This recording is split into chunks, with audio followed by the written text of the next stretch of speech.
Eu plantei, planto e pronto. Vai continuar plantando? Não. O delegado da cidade percebeu que algumas plantinhas pareciam pés de maconha. Eu já preparei a terra para plantar milho e feijão e joguei a semente dentro. O jardineiro é Jesus.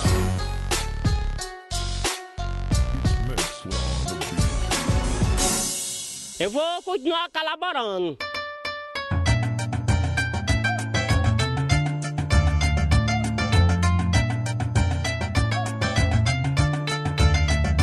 Fala, meu povo!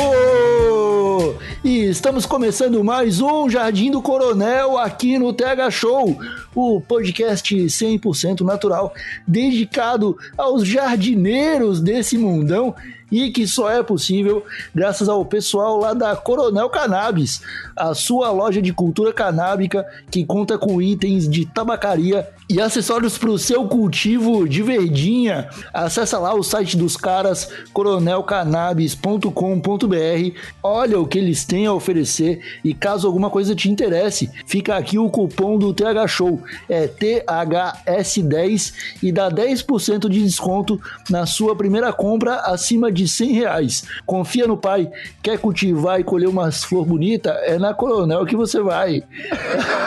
Se rima, meus amigos. É pra confiar de verdade.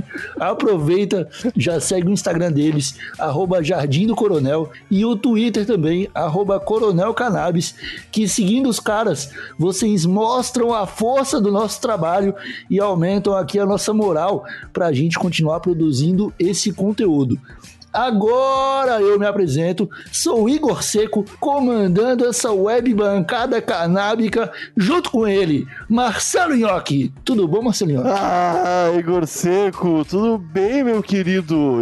Contigo, cara? Tudo certinho? Tá pronto pra mais uma aula, Igor Seco? Tudo certinho, tu gostou da rima ali, Nhoque? Cara, você acha que devia fazer mais? Eu acredito que nós acabamos de conhecer o Eminem brasileiro.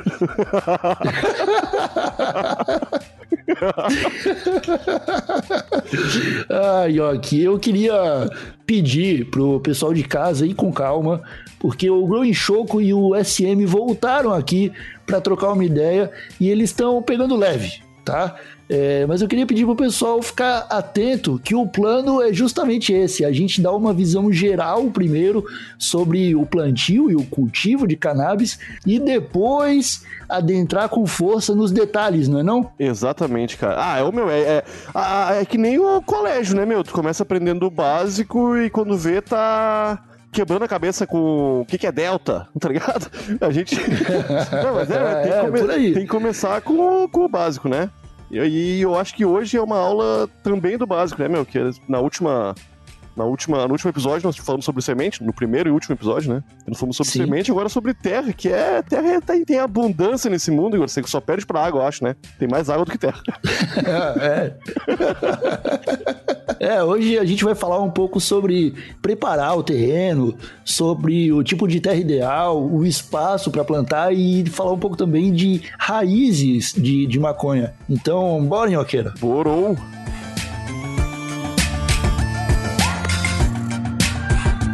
Cara, se fala muito sobre o tipo de terra que se vai usar para plantar, que uma terra mais socada no vaso é pior. É verdade? Por que isso acontece? Então, cara, a gente não quer uma terra compacta. A gente quer uma terra solta para que as raízes da planta consigam penetrar muito bem no solo. E quanto maior a raiz embaixo, maior a planta em cima. Então, você não pode tirar o espaço, né, da raiz para ela enraizar. Se você prensar muito o substrato, seja terra, seja outro, no vaso, essa raiz vai ficar sufocada, né, e atrapalha o crescimento da raiz da planta. E a raiz da planta precisa crescer para a planta em si poder crescer. Por isso que o ideal é ser mais solto, mais aerado, com mais ar. Entendi, então isso é verdade. O comprimento da raiz, ela é diretamente proporcional ao tamanho da planta. Não somente diretamente proporcional, mas também na saúde da planta. Porque quanto mais raiz ela tiver, ela vai ter uma área maior para conseguir absorver a água, para conseguir puxar os nutrientes que são necessários para o desenvolvimento. A saúde das raízes é muito importante. Por isso um solo bem preparado, né? E como que eu faço para escolher a melhor terra? Dizem que a terra com fibra de coco é melhor porque é mais oxigenada. Existe isso? Existe, mas não somente por conta do oxigênio. O interessante de você ter um bom solo, um solo bem aerado, bem fofinho, é porque ele também retém bastante água. Não somente o coco, mas a perlita faz isso, a vermiculita é outra substância que também pode fazer isso. Um bom solo é o solo que contém humus de minhoca, que é basicamente terra que as minhocas andaram e cagaram ali, né? O humus de minhoca ele é excelente e é muito nutritivo e recomendo que se use em todas as plantas. Então, eu não uso terra, né? Mas sim, a fibra de coco deixaria um composto de terra com fertilizante mais arejado. Seria legal ter nessa mistura do seu solo um pouquinho disso. Eu uso, por exemplo, um solo que é feito com turfa e perlita. Turfa é matéria orgânica já em decomposição, parece bem a fibra de coco, e a perlita são umas pedrinhas brancas que retêm muita umidade, uma pedrinha vulcânica. Qual é a diferença, né, do que eu faço para usar um solo já preparado? O solo já preparado, os fertilizantes estão lá, né? Se você usar compostagem, por exemplo, os fertilizantes já estão lá. Você só vai regar com água. Eu preciso preparar essa água, uma solução com fertilizantes, podem ser biológicos ou podem ser até químicos, para poder regar, porque aí ela tira o nutriente da água que eu coloco, entendeu? No caso do solo, ela tira o nutriente do próprio solo umedecido. Ah, entendi. Isso aí e dá pra ter bem mais controle dos nutrientes que tu tá dando pra ela e dos que ela precisam também, né? Tem essa noção. Sim, fazendo no solo inerte, fazendo o cultivo indoor, você consegue controlar todos os parâmetros que você quiser.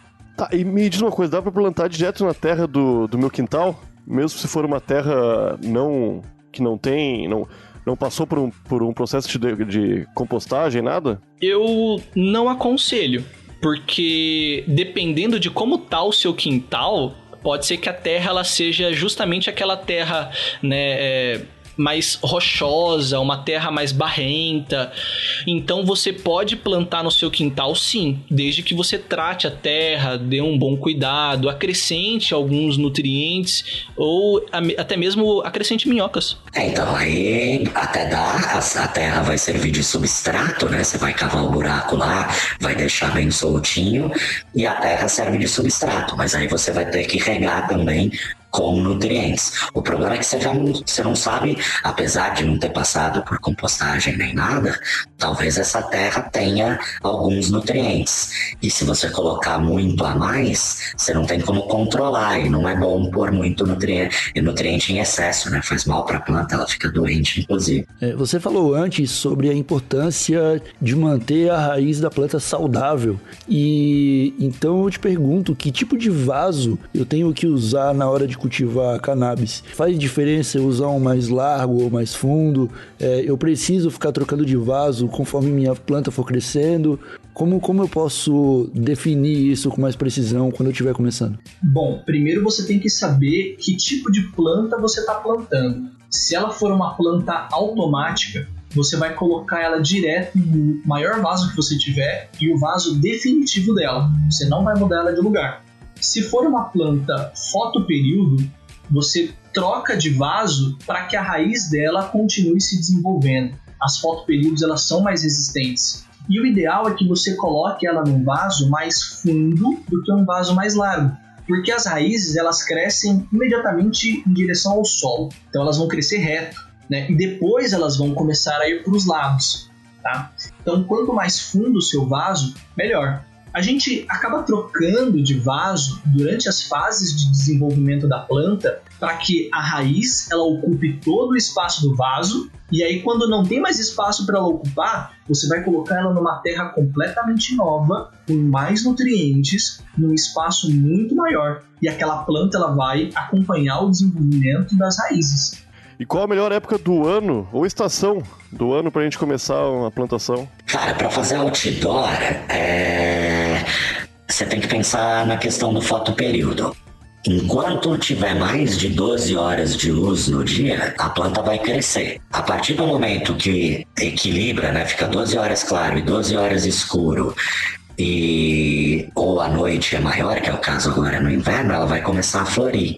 Então o normal é plantar para fazer outdoor no começo junto com a primavera. Você planta, germina, ela vai crescer a primavera, vai crescer o verão. Quando chegar no outono, ela vai começar a entrar na floração e aí vai florir durante o outono e parte do inverno vai ficar pronta para colher. Tá quase um ano fazendo outdoor com um ciclo bem naturalzinho, assim. Pra uma planta só. Pra cada planta no outdoor é assim, você depende da luz do sol, né? Por isso que eu, por exemplo, optei pelo indoor. Aí eu comando quanto de luz ela vai receber a cada dia, acende a luz, apaga a luz e ela tá na fase que eu determinar de acordo com isso, entendeu? E o que eu preciso para começar um cultivo indoor? Eu já vi caso de gente usando CPU de computador, de gente usando balde de lixo adaptado. É tão fácil assim? O cultivo indoor, ele é um pouco difícil. Você vai precisar de uma boa experiência porque ele é mais seguro. E você acompanha mais de perto a planta, tem mais controle sobre a planta e até mesmo controle de pragas, né, insetos. É que a questão aí é o tamanho da planta, né? Dentro de uma CPU, por exemplo, eles fazem, se você ver esse vídeo, eu também já vi, é bem legal porque ele faz o treinamento da planta. Ele, assim que a planta começa a crescer, ele já vai importando ela para o lado, faz ela crescer horizontalmente, ela não cresce para cima, né, como deveria, ela cresce para o lado. E aí os buds vão saindo dela para cima em direção à luz, né? Só que isso vai te render ali, sei lá, 4, 5 buds, que é o que cabe dentro de uma CPU. No balde de lixo, também vai ter o limitante da altura. No guarda-roupa já fica mais legal, né? Num banheiro que não está sendo usado, mais legal ainda. E aí você... Depende do quanto você quer investir, né? Você tem as barracas de cultivo, né, em inglês, os grow, né, que eles chamam, que são feitos para isso, com aquele tecido reflexivo por dentro, com abertura para passar fio, para entrar ar, para sair ar, um puta de um esquema. Tem para todo gosto, mas que dá para fazer dentro de uma porta do guarda-roupa ali, dá, tranquilamente.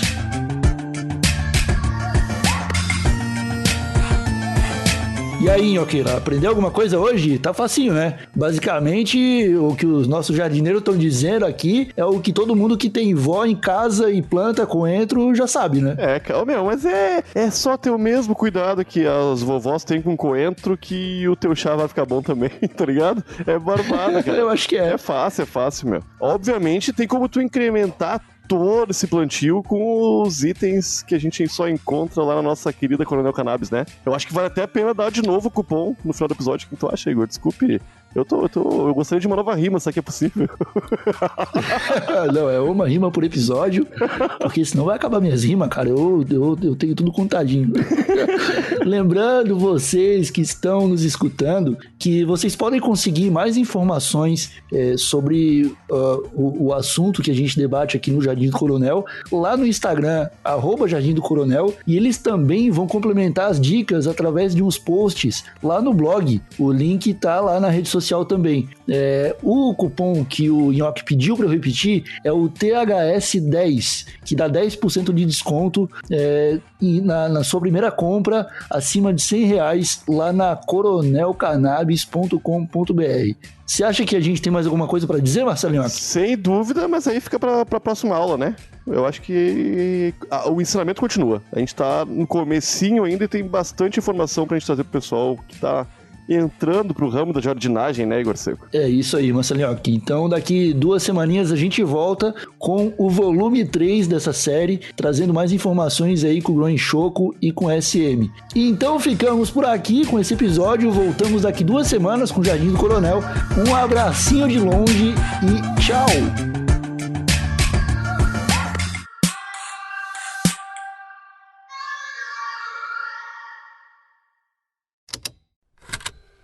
Estalo Podcasts.